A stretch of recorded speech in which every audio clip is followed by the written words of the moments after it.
welcome back to my YouTube channel. If you have not subscribed, my darling people, please do subscribe and smash the notification bell. Thank you and God bless you.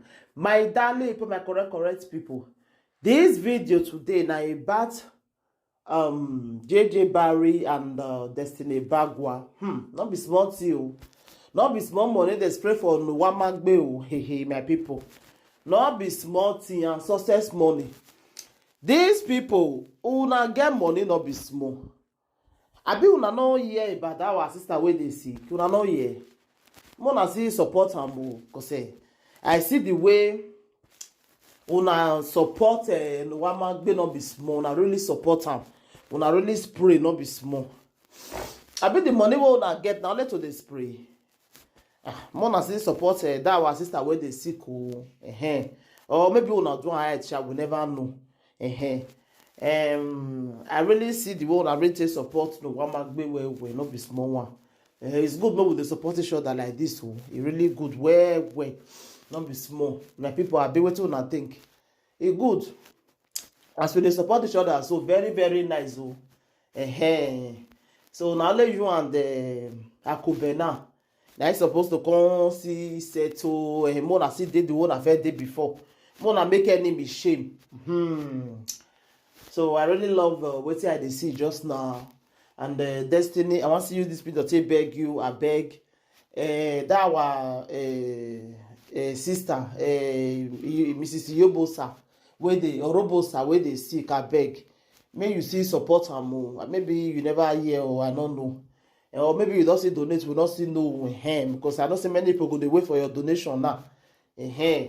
So they feel they using the right to so when you see support that our sister, see support her with money, you know. She need our help now. Cause we not go there happy say that our sister go drop payment like that. So it be say people like una dey there. Success money.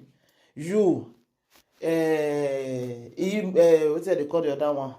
Ultimate Empire. All of una dey there. That our sister, that money na small thing for what una dey safe.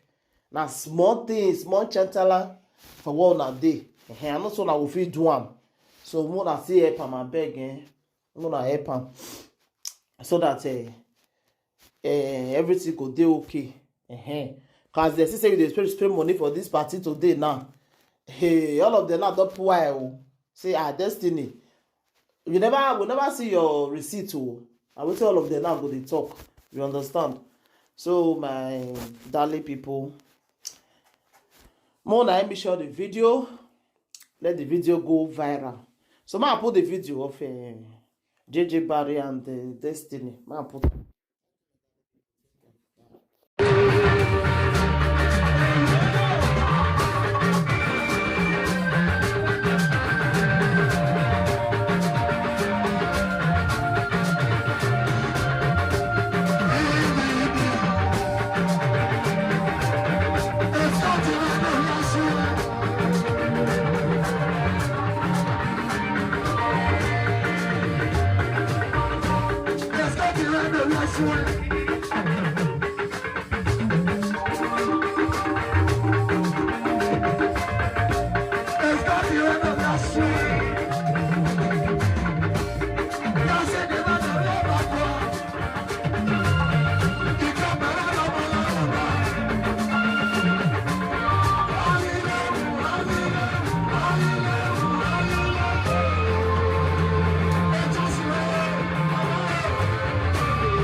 Akobe láti ẹ̀kú pọ̀ lóko.